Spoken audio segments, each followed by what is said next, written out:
Nesta aula, conheceremos um objeto chamado assembly ou seção tipo.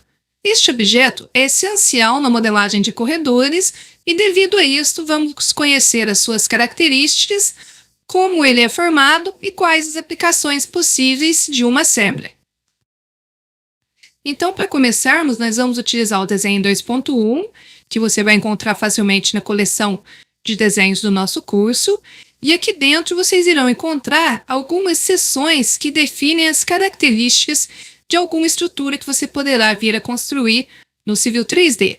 No caso aqui, nós temos algumas seções que definem estruturas de estradas, como uma pista simples, uma pista dupla aqui com uma divisão no meio e uma seção típica de uma rotatória. Como elas funcionam? As assemblies, pessoal, elas são o conjunto de todas as características que definem a estrutura.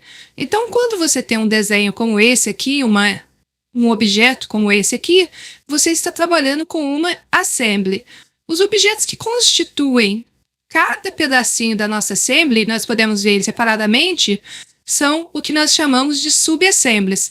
Onde que eu posso encontrar as assemblies? Aqui na minha aba Prospector, olha.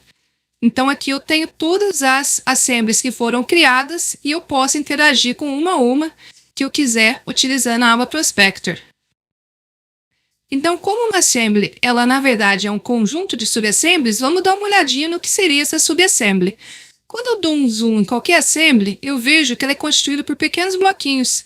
E cada bloquinho desse é uma subassembly que foi utilizada para criar a seção. Até mesmo essas linhas que nós temos aqui.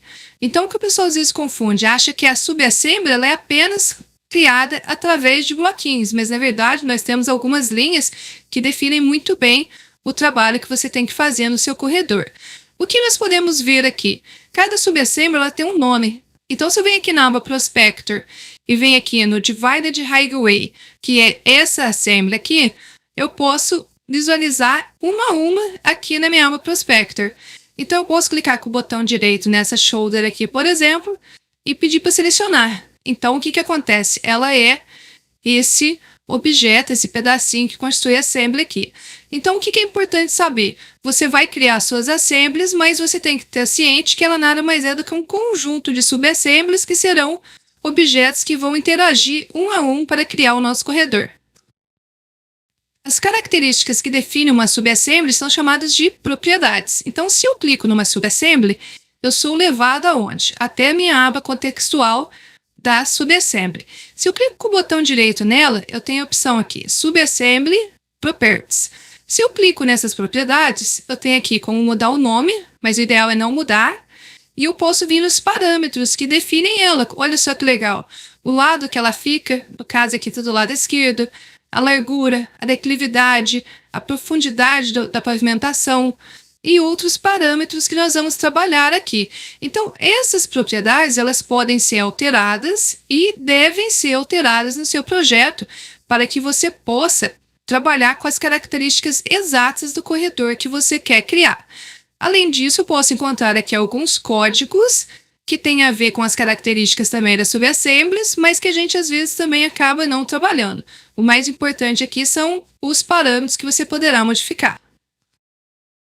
Para finalizarmos então, vou clicar aqui em OK e vou trabalhar aqui com a minha subassembly, onde eu posso reconhecer algumas características dela. Por exemplo, quando eu paro o mouse aqui na subassembly, essa parte que fica destacada é o que a gente chama de forma da subassembly, ou shape dela.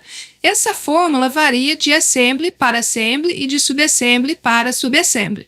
Esses pontinhos roxos que tem aqui são os pontos para que você consiga conectar outra subassembly que você necessite em seu projeto. E essa linha aqui de cima é o que nós chamamos de link, pois ela vai conectar uma subassembly até a outra. Se bem aplicada a subassembly, pessoal, vocês podem até utilizá-la para obter informações de análise, como, por exemplo, o volume de corte e aterro que você vai precisar para construir o seu corredor.